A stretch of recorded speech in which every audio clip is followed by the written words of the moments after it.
तो श्रीमान, हिंदू मुसलमान सिख ईसाई सब समान है। हाँ। उनके ग्रंथ भी समान है। हाँ। तो उनका चिंताधारा, सोच और उसका जो सार मर्म है वो भी समान है। हाँ। तो इसके बारे में आपका सोच क्या है? नहीं, मेरा सोच है कि जो वैदिक सनातन धर्म है, मैं पहले से बोल रहा हूँ कि हिंदू धर्म एक धर्म नहीं, ये असली धर्म है वैदिक सनातन धर्म। जो वेद है, इसका मूल वेद है, वेद से आया है। ये मूल धर्म ग्रंथ है वेद। 4 वेद है, मैं पहले बोला था। और वेद का जो मंत्र है वही मंत्र ही बाइबल में, तोरात में, यहूदियों का जो धर्म ग्रंथ है तोरात, और मुसलमान का जो धर्म ग्रंथ है कुरान, कलाम पाक, ईसाई क्रिश्चियन के जो धर्म ग्रंथ है बाइबल मान इंजिल, ये सब एक ही है। वेद से जो मंत्र है उसमें भी से वही मंत्र है। थोड़ा थोड़ा अलग है उन लोगों के वहाँ का, जो ये हमारा हिंदुस्तान में ये वेद आया है। तो वो धर्म ग्रंथ आया था जेरूसलम में, कोई अरब में आया था। उस लोग एरिया के हिसाब से कुछ कुछ खाने के पीने के और थोड़ा अलग अलग बात है, लेकिन जो पूजा करने के, जो एक मालिक को मानने में का जो मंत्र है वो एक है।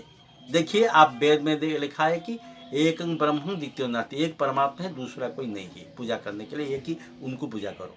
वही कलाम पाक है, ला इलाहा इल्ला, एक अल्लाह को मानो, दूसरा को कोई दूसरा को मत मानो, एक अल्लाह को मानो। वही बाइबल में है, एक परमेश्वर को मानो, दूसरा को नहीं मानो। वही तोरात में है, एक ईश्वर को मानो, दूसरा को नहीं मानो। वही गुरु ग्रंथ साहिब में भी बोला गया है, एक ओमकार परमात्मा को मानो, मालिक को मानो। मालिक को एक मानने के लिए हर सब धर्म ग्रंथ जितने आए हैं पृथ्वी आसमान पर, आसमान को जितने धर्म ग्रंथ आया है, सब पर मालिक को, एक मालिक को मानने के हुक्म है।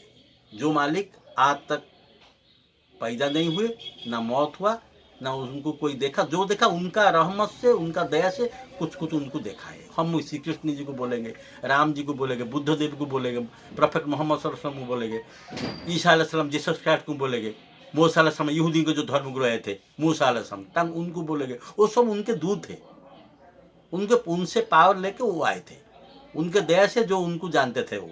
लेकिन उनको, वो जो मालिक है वो खुद को खुद जानते हैं। वो निराकार है, नूरानी है, ज्योतिर्मय है। और उनका श्रेष्ठ मंत्र है गायत्री महामंत्र, वेद में बोला गया है, ओम भूर्भुवस्वः तत्सवितुर्वरेण्यं भर्गो देवस्य धीमहि धियो यो न प्रचोदयात्। हे ईश्वर परमात्मा, आप सर्वरक्षक है, आप प्राणदाता है, आप सुखदाता है, आप दुख विनाशक है, आप ही सर्वश्रेष्ठ है। आपके पास में सरेंडर समर्पित हूँ, आपको ही पूजा करता हूँ, आपको ही मानता हूँ, आपको ही ध्यान करता हूँ। आप मेरे बुद्धि को, मेरे मन को सही रास्ता पे लीजिए और गलत रास्ते से मुझे हटा दीजिए, मुझे आपके रास्ते पे लीजिए। वही मंत्र ही कलाम पाक में है, बिस्मिल्लाह अल्हम्दुलिल्लाह रब्बिल आलमीन अर्रहमानिर रहीम मालिकी यौमिद्दीन। हे ब्रह्मांड मालिक, सब तभी आपन पाई, आपण ही दयालु, आप ही दयालु है, आप ही खजार, आप ही एक ही मालिक है। ईयाका नाबुदु ईयाका नस्तईन, आप ही मैं मदद, आपके पास ही समर्पित हूँ, आपको ही मदद मांगता हूँ, आपको ही पूजा करता हूँ। आप ही एक ही ईश्वर है। इहदिना सिरातल मुस्तकीम सिरातल लजीना अनअमता अलैहिम गैरिल मगजूबी अलैहिम वलद्दालिन। मेरे बुद्धि को, मेरे मन को सही रास्ता पे लीजिए और मुझे गलत रास्ते हटा दीजिए। जिस रास्ते पे जाके वो लोग भटक जाते हैं, हाँ, उससे हटा के मुझे आपके रास्ते में और सही रास्ते पे मेरे मन को, बुद्धि को लीजिए और मुझे सही रास्ता से लेकर गलत रास्ता से हटा दीजिए। वही एक ही रास्ता है। अल्हम्दुलिल्लाह, इसको बोलते हैं सूरह फातिहा। बाइबल में वही मंत्र है।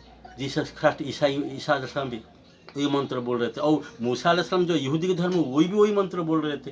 तो इसका मायना क्या होता है? इसका मायना होता है कि सारे ईश्वर ब्रह्मांड का मालिक एक ही है और वही परमात्मा है, और उनका नाम ओम अल्लाह परमेश्वर ईश्वर, जो जिस नाम में आप बोलेंगे वही नाम है, और वो निराकार है, वो ज्योतिर्मय है। और उनका मंत्र भी एक ही गायत्री महामंत्र है, सूरह फातिहा है, और उनका जो पूजा करना है यह हमारा काम है। उनसे सिवा दूसरों को पूजा करना, यानी आकार पूजा करना, मूर्ति पूजा करना, ये वेद, कुरान, बाइबल, तोरा, जबूर सब पे बना है।